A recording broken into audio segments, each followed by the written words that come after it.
No exato momento em que minhas mãos calejadas vasculhavam um monte de lixo empoeirado, procurando por qualquer coisa que pudesse aliviar a fome que me roía, o ronco grave e potente de um motor de carro de luxo rasgou o silêncio sufocante do lixão. Era um som completamente alienígena, um presságio de algo fora do lugar. Meus olhos, acostumados a esquadrinhar detritos, levantaram-se para ver a máquina imponente de um preto reluzente parar a poucos metros de mim. A porta se abriu com um som abafado e uma figura alta e impecavelmente vestida emergiu. Um contraste chocante com a paisagem cinzenta e suja. Seus olhos, de um azul gélido que parecia cortar o ar, fixaram-se em mim com uma intensidade que me fez encolher por dentro.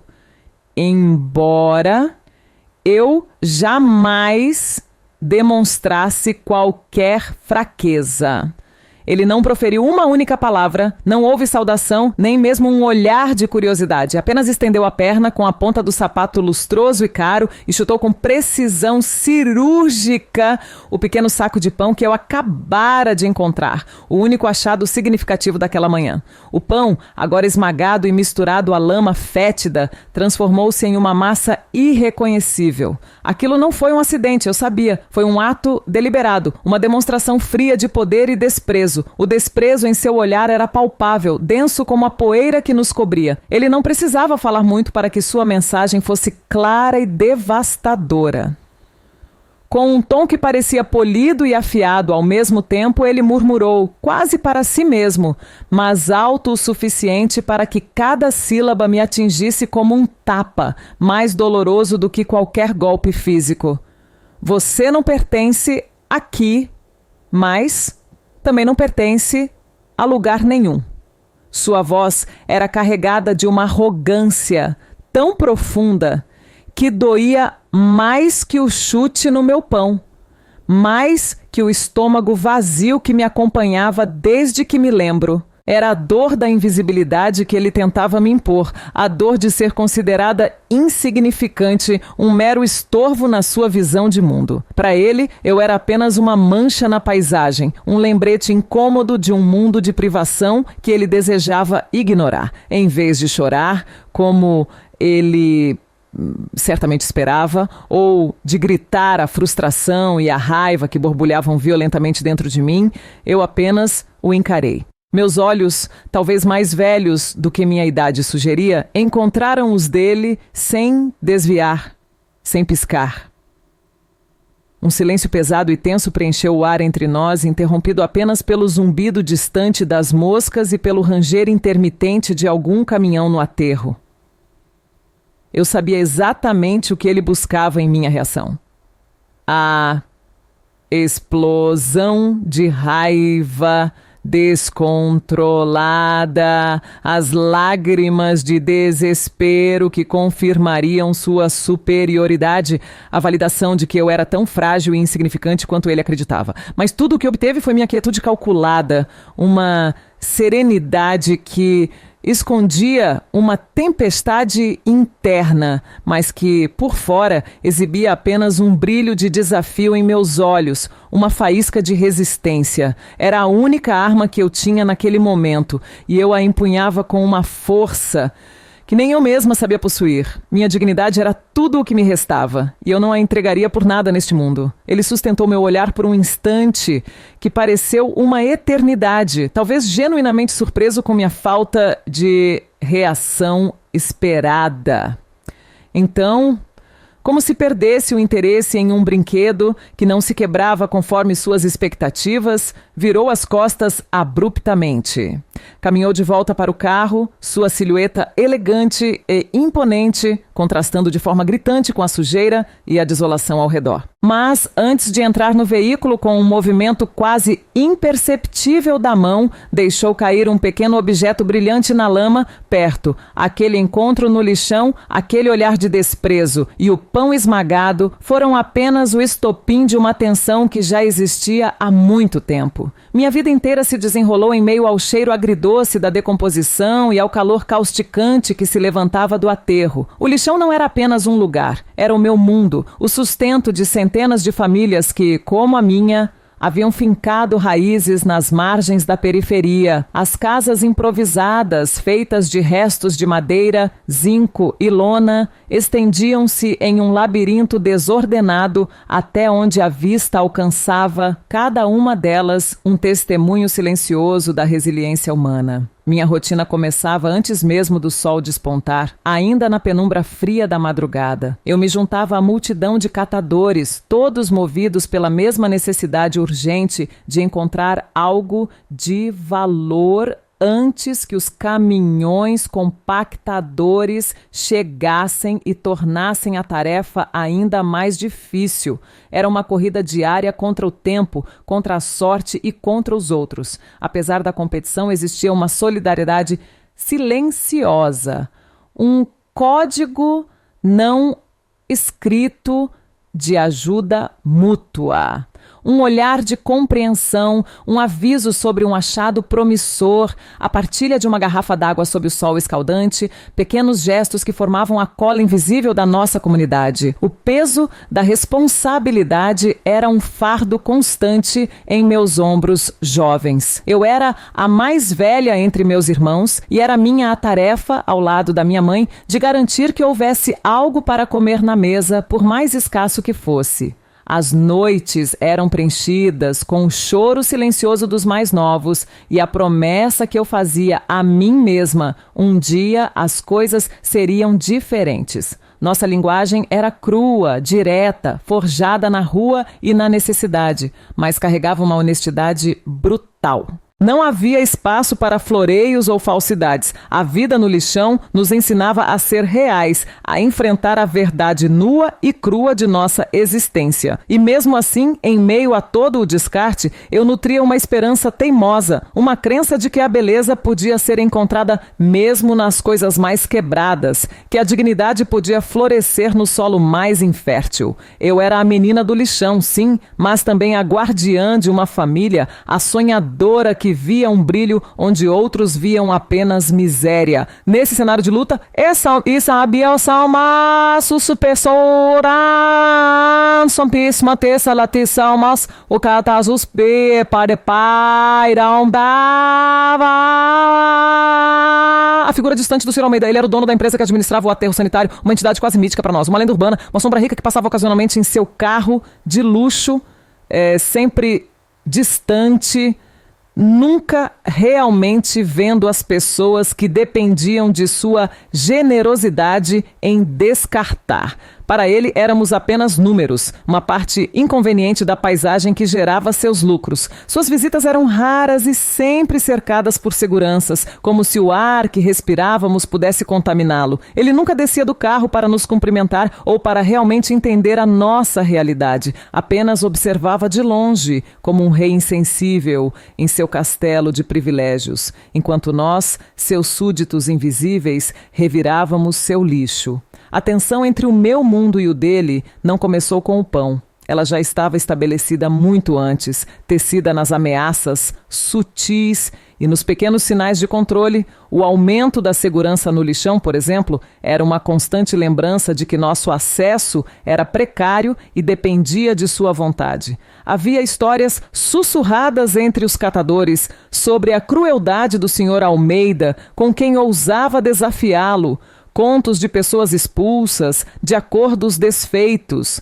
Cada nova cerca, cada novo aviso, cada vez que um dos seus capangas nos olhava com desprezo, reforçava a barreira invisível, mas palpável entre nós. Ele era a personificação da injustiça, o homem que descartava não apenas o lixo, mas também a nossa humanidade. E eu, com minha quietude calculada, já sentia que esse jogo de poder, de desprezo e de sobrevivência estava longe de terminar. Aquele chute no pão foi apenas o ponto de ignição. A faísca que acendeu uma chama de determinação no meu coração. As rachaduras no passado eram mais profundas do que o chão lamacento do lixão. O incidente com o pão não fora um raio em céu azul, mas a tempestade perfeita após anos de ventos fracos, porém constantes, de descaso. Lembro-me das promessas vazias, os tijolos invisíveis que construíram o muro entre nós e o Sr. Almeida. Ele prometeu, em uma reunião com a comunidade, construir um centro comunitário. Um lugar seguro para as crianças brincarem, para os idosos se reunirem, para aprendermos habilidades que nos tirariam do lixão. As paredes nunca subiram. Apenas o esqueleto enferrujado da esperança, corroído pelo tempo e pela chuva. Depois vieram as cestas básicas, anunciadas com pompa e circunstância, fotografadas para os jornais locais. Contudo, continham alimentos vencidos ou em quantidades irrisórias, o suficiente apenas para atiçar a fome e a frustração. A humilhação mais pungente ocorreu durante uma visita de jornalistas. Ele me chamou à frente, sorrindo para as câmeras, e me ofereceu uma nota amarrotada. Seus olhos, porém, revelavam o desprezo. Era um ato de caridade encenado, uma forma de nos lembrar da nossa dependência, da nossa insignificância. Aceitei a nota, mas o nó na garganta era maior que a quantia. Os seguranças, seus cães de guarda, eram implacáveis. Expulsavam-nos de áreas onde o lixo bom se concentrava, confiscavam nossos achados, intimidavam nossas famílias, agiam com a autoridade de quem sabe que não será responsabilizado, com a certeza da impunidade. O Senhor Almeida parecia deleitar-se com o nosso sofrimento, como se a nossa miséria fosse um espelho que refletia sua própria grandeza. Ele era um homem desacorado, corroído por uma desilusão profunda. Acreditava que todos eram movidos pela ganância, que a bondade era uma ilusão. Projetava sua amargura no mundo, punindo-nos por seus próprios demônios. Sua falta de fé na humanidade o cegava para a nossa luta, para a nossa dignidade, para a nossa capacidade de amar e de sonhar, mesmo no lixão. Cada promessa quebrada era um prego no caixão da esperança. Cada olhar de desprezo era um tapa na alma. Cada barreira imposta era um tijolo a mais no muro da desesperança. O chute no pão foi a faísca que inflamou a dinamite da minha indignação, a gota d'água que transbordou o copo da minha paciência. Anos de desgaste emocional culminaram naquele momento, transformando a menina do lixão em uma força indomável. Uma guerreira disposta a lutar por sua comunidade, por sua dignidade, por seu futuro. Ele pensou que me quebraria, mas apenas me fortaleceu. O jogo estava apenas começando. A escalada do conflito, que antes era uma brasa ardente sob as cinzas, agora irrompia em chamas. O chute do Sr. Almeida no meu pão não foi apenas um ato de desprezo. Foi o estopim de uma crise que se aprofundava a cada dia. A escassez de comida, já uma realidade constante, tornou-se mais severa, uma sombra que se alongava sobre nossa pequena morada improvisada. O lixão, antes nosso sustento, parecia agora nos negar até mesmo as migalhas mais ínfimas. Em casa, a tensão era palpável. Minha mãe, com os olhos fundos de cansaço e preocupação, olhava para mim com uma mistura de amor e desespero. As discussões se tornaram mais frequentes, não sobre trivialidades, mas sobre a própria sobrevivência. Vale a pena, minha filha? Ela perguntava em sussurros roucos, os ombros curvados sob o peso de uma vida inteira de privações. Continuar aqui, revirando o que os outros jogam fora, enquanto o pouco que encontramos mal nos mantém de pé? Seus questionamentos eram realistas, mas perfuravam minha alma como agulhas. Meus irmãos mais novos, antes com um brilho de esperança nos olhos, agora choravam de fome, um som que rasgava meu coração em pedaços. Seus estômagos vazios eram um lembrete constante da Minkelson de Fallen Prusdason. Yates em protegê-los, né, em prover a pressão para encontrar algo, qualquer coisa que pudesse aliviar seu sofrimento, transformou-se em um fardo esmagador, uma montanha intransponível que eu carregava sozinha. Eu sentia cada lágrima deles, cada gemido, como uma ferida aberta em minha própria carne. No lixão, os outros catadores começaram a me observar com uma mistura de pena e uma estranha expectativa. Eles conheciam minha história com o Sr. Almeida, os incidentes passados, a humilhação pública, murmúrios sobre a menina da família doente e a falta de sorte se espalhavam como o cheiro acre da decomposição. Eu sentia os julgamentos silenciosos, os olhares que pesavam sobre mim, como se esperassem que eu de alguma forma quebrasse, que cedesse à pressão. Mas, ao mesmo tempo, havia um fio tênue de solidariedade, um reconhecimento tácito da minha luta, que me impedia de desabar completamente. Eu estava perto do meu limite emocional. As noites eram longas e insone, meu corpo exausto, mas minha mente em um turbilhão incessante de preocupações. O estômago vazio se tornara uma companhia constante, um eco físico da minha angústia. Eu questionava o propósito de tudo, se a vida se resumia apenas à sobrevivência diária, a uma luta sem fim contra a fome e o desprezo, a imagem do pão esmagado, aquele gesto de pura crueldade do Senhor. Almeida repetia-se em minha mente como um pesadelo acordado, alimentando uma raiva silenciosa, mas também uma profunda tristeza. O próprio ambiente do lixão, antes um lugar de oportunidades, um palco para a resiliência humana, agora parecia um inferno pessoal.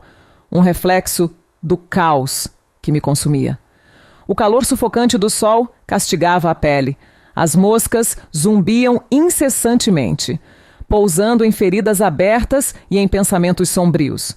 O fedor agridoce da decomposição, antes apenas parte do cenário, agora parecia sufocar minha própria esperança. Um cheiro de morte para os sonhos. O barulho constante das máquinas que trituravam os restos da sociedade, que esmagavam os sonhos dos catadores, era uma trilha sonora opressora para minha alma.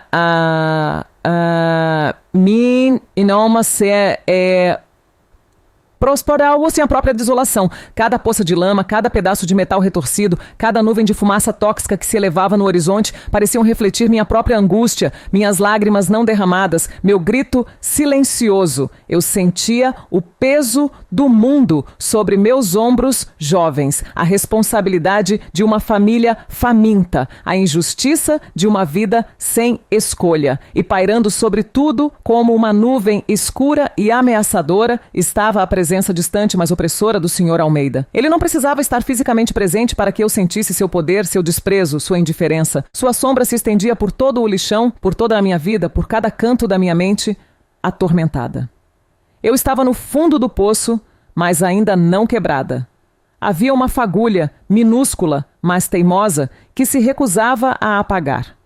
A determinação que ardia em meu peito, forjada no fogo do desprezo e da necessidade, encontrou seu ponto de virada em um dia cinzento e chuvoso, quando o lixão, normalmente um formigueiro humano, estava quase deserto. A chuva fina e persistente transformava a terra em um mar de lama escorregadia e o cheiro da decomposição, misturado ao frescor úmido, parecia ainda mais opressor. Eu buscava abrigo debaixo de um pedaço de lona rasgada, minha única proteção contra a frieza que penetrava até os ossos. Enquanto meus pensamentos divagavam entre a fome crescente e a imagem do Sr. Almeida, sua face marcada pelo desgosto. Foi então que meus dedos, tateando o chão úmido em busca de algo que pudesse ser útil, esbarraram em um objeto inesperado. Semi-enterrado na lama, encharcado e quase irreconhecível, estava um diário antigo. não era meu nem de ninguém que eu conhecesse na comunidade. A curiosidade, uma chama teimosa que nunca se apagava em mim, superou o instinto de ignorar o que não me pertencia. Com as mãos trêmulas, mas firmes, eu o resgatei da sujeira, limpando a capa desbotada para revelar as iniciais gravadas em latim. A.A. Senhor Almeida. Meu coração disparou. As páginas molhadas e inchadas revelaram um mundo que eu jamais poderia ter imaginado. Não havia registros de negócios, lucros ou estratégias empresariais. Em vez disso, encontrei a caligrafia apressada de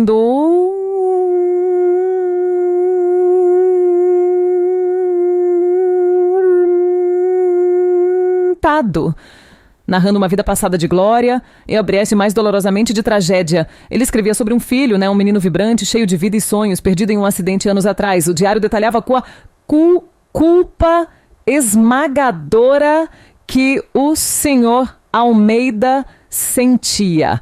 A dor lancinante da perda que ele nunca superou. Revelava que a negligência dele, um momento de distração, fora a causa da morte do próprio filho. Aquela culpa como uma doença silenciosa. O Deus eu essa ao havia teigeia e só nas etas entreitas neon. Só posso transformado no homem amargurado e cruel que eu conhecia, um homem que usava a riqueza como escudo e o desprezo como arma. Mas a revelação mais chocante ainda estava por vir. Entre as linhas de dor e arrependimento, o diário expunha um segredo terrível. A empresa que ele tanto prezava, a administradora do lixão, era um legado de seu filho. O menino sonhava em transformá-la em algo que ajudasse as pessoas, que criasse oportunidades. E agora, em sua amargura e desilusão, o Sr. Almeida estava prestes a trair essa memória. Ele planejava vender a empresa para um consórcio estrangeiro, um negócio que, sob o disfarce de modernização, significaria o fim do lixão como o conhecíamos. Isso não era apenas uma transação comercial, era a destruição do sustento de toda a minha comunidade, a aniquilação da única esperança de centenas de famílias. Aquela descoberta ultrapassou todos os limites da minha compreensão. Ele não era apenas um homem cruel que chutava meu pão e humilhava minha gente. Ele era um homem que, em sua própria dor profunda, estava prestes a destruir a existência de centenas de vidas inocentes, de famílias inteiras que dependiam daquele lixão para sobreviver. A sua tragédia pessoal, embora imensa, não lhe dava o direito de condenar a nossa. O lixão, sujo e perigoso como era a nossa vida. Eu não podia mais ser uma vítima silenciosa. A calma estratégica que eu havia exibido diante de seu desprezo no primeiro encontro, aquela quietude calculada que o havia surpreendido, agora se transformava em uma determinação feroz, incandescente. Eu tinha em minhas mãos não apenas um diário encharcado, mas a chave para entender o Sr. Almeida, para desvendar as camadas de sua alma atormentada. E mais importante, eu tinha a única chance de salvar minha comunidade. Eu precisava confrontá-lo, não com a raiva que ele esperava, nem com a submissão que ele exigia, mas com a verdade. A verdade sobre seu passado, sobre sua dor e, acima de tudo, sobre o futuro que ele estava prestes a roubar de nós. Aquele diário era a minha arma. E eu não hesitaria em usá-la. Eu precisava confrontá-lo não com raiva, mas com a verdade. A decisão ecoava na minha mente inabalável. No dia seguinte, o lixão estava em suspense. Minha mãe tentou me segurar, a voz trêmula. Não vá, minha filha. Ele é perigoso. Mas vi um lampejo de orgulho em seus olhos. Os outros catadores me observavam com medo e esperança. Alguns acenando em aprovação, outros baixando os olhos, mas ninguém me impediu.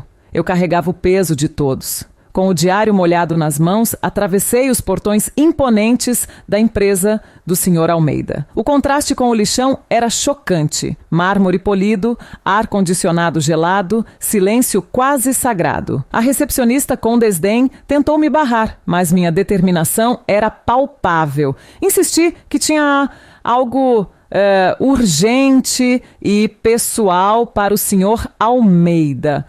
Após longa espera, fui conduzida ao seu escritório no último andar. A sala era grandiosa, com vista panorâmica da cidade. Ele estava sentado atrás de uma mesa maciça. A mesma postura imponente, o mesmo olhar de desprezo, né? O que você quer, menina? Pocó? Perguntou sem sequer me olhar, impaciente. Permaneci de pé, o diário apertado contra o peito. Eu não quero nada para mim, senhor Almeida. Eu vim para falar sobre o seu filho.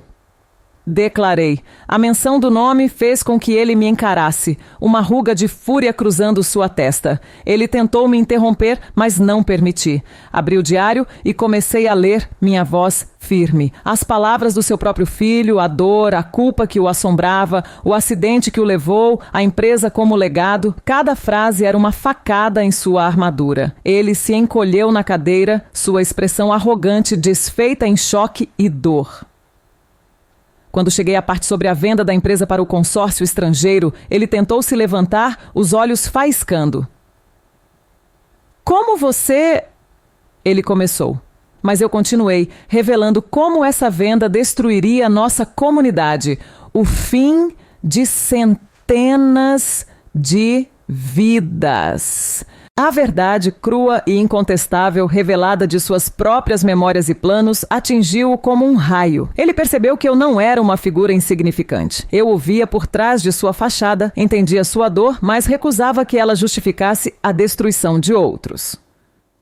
A iminente exposição pública de seus segredos e ações futuras quebrou-o. Ele desabou moralmente, confrontado com seu passado e o impacto devastador de suas decisões. As lágrimas que tanto escondera finalmente escorreram. Eu não buscava vingança. Era sobre justiça. Não pedi dinheiro, mas que ele cumprisse as promessas à comunidade, investisse no centro comunitário, oferecesse condições dignas de trabalho e reconsiderasse a venda. Minha vitória não era material, mas a dignidade resgatada, a voz encontrada e a esperança renovada para minha comunidade. Naquele dia, a menina do lixão não apenas confrontou um milionário. Ela o fez enxergar a si mesmo, abrindo um caminho para descer. As pomatente, mas pecrosopende média, medes dentinês do medimão. O lixão me ensinou a valorizar cada migalha, cada oportunidade, a ver beleza nos Descartes e força na resiliência. O senhor Almeida me ensinou que a dor pode corroer a alma, mas a verdade, mesmo vinda de onde menos se espera, tem o poder de curar. Eu, a menina que procurava comida no lixão, encontrei muito mais que um milionário. Encontrei uma história de dor, uma oportunidade de mudança e a força para lutar não só por mim, mas por todos. O futuro é incerto, mas agora sei que, mesmo na sujeira, podemos encontrar o caminho para a luz, para a justiça e para uma vida com dignidade. O silêncio que se seguiu àquele confronto foi o eco poderoso de uma vida transformada e de uma comunidade que finalmente